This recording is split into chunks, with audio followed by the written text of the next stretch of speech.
called Kiragu. I am Director in Academics at Embu College. Embu College began in 1995. We pretty much began in a small little office in town with less than 10 students initially. Since then, we've grown in terms of the number of schools that we provide. We initially began with education. We've grown now. We have 5 main schools. From our 5 employees, we now have close to 100 employees, and we now host over 1,500 students within our institution. Initially, it's just to do with my father and where he grew. This is his home for him. And for him, he's seen how education has propelled him personally. It's gotten him to travel the world, gotten him to work with big institutions such as World Bank.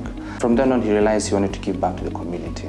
And for him, the best way he could give back was to enable people the same opportunity that he had to grow, which was through education.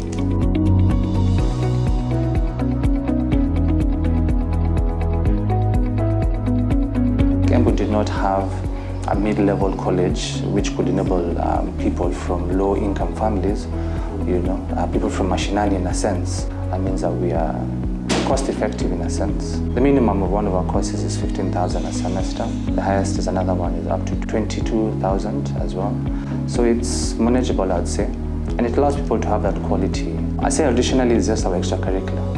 Whether it's in sports, drama, or music, we've participated quite a bit in those different areas.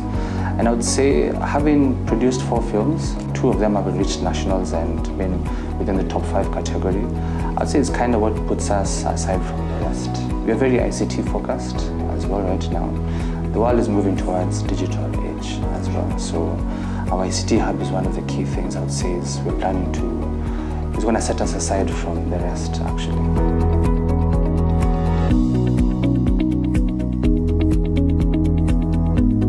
Well, we have an attachment officer, and she's very keen, and I would say, in her line of work. What we do is that we keep a database of the companies previous students have worked in these organizations. We get feedback from them and we give them feedback as well. We're keen on quality, having a quality assurance officer who maintains his job and uplifts the standards that we're having. There's the training that we do with NITA. Additionally, we've gotten partnerships out there. For example, with ICT, we have the Cisco Academy. That means there's what they will do with the NEC, and then there's additionally what they'll also do with Cisco. And with Cisco, the standards are a little bit more higher when it comes to the industry that the students are going into. So by the time the student finishes with their diploma certificate, it's actually to the standard of the working industry. What we have is a work-study program on top of that. So as much as the student is doing the scholarship, so as much as the student first-hand work experience with us.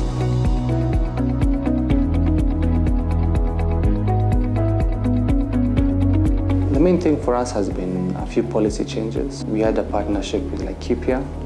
Unfortunately, I know that we separated, but it was under, of course, with the new changes of laws of where universities were being treated, but it was under, of course, with these and the likes, and colleges focus on certificates and diplomas. The other one I'd say is help, because we don't believe all the institutions can be able to cater to all the students. I think that's where private institutions come in to support the government as well.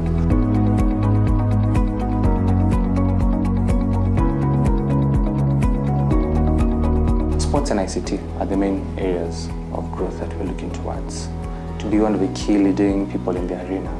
In terms of sports, we are having a partnership with KU, which is now to do with PE teachers and sports training as well. The main focus of that is that it comes from CBC. On top of that is how else can we support these PE teachers and trainers within the region. Additionally, ICT, we've not trained enough people to actually fill in those gaps and spaces. So everything from cybersecurity, from networking, from data scientists, these are all jobs which are waiting for people to actually undertake as well.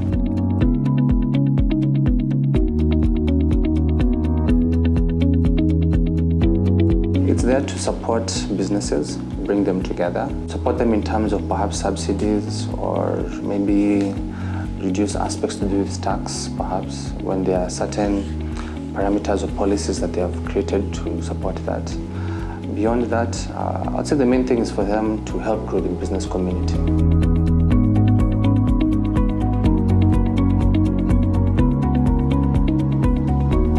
I'd say the main benefits is the fact that there's that partnership with NITA and the training that they do as well, alongside with them. Because NITA normally works with guilds, particular sectors. So of course, when we do the training as well, they're supporting the chambers alongside that. Networking, of course. I did not realize that there were over 300 companies in Embu. It's good to know that such kind of networks exist out there that we can work with. Then in terms of advocacy, we're hoping that with time, that as we're able to do more work with the community and with the advocacy that is there, we'll be able to establish standards within the business community, standards of quality, and even just increasing new markets as well, which we can look towards. Because I'm sure that's what the chamber will provide, is that it will connect us with other chambers in other countries as well, in other industries as well. Additionally, the same thing with benchmarking trips as well. So that's one of the things that I can say we've benefited or we're looking to benefit from as well from the chamber.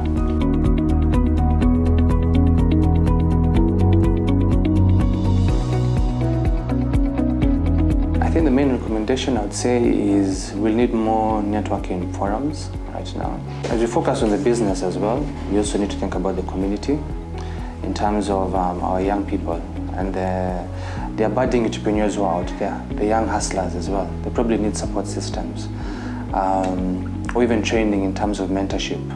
And the members of the chambers would be the best people, in a sense, to actually give these young people the kind of mentorship that they would need. Because I'm sure these young men will take Uwezo Fund or the Youth Fund, but if they're not being mentored in a way to have the mindset to be sustainable in today's world and to actually, maintain values and, keep your head straight, when there's so much peer pressure going on.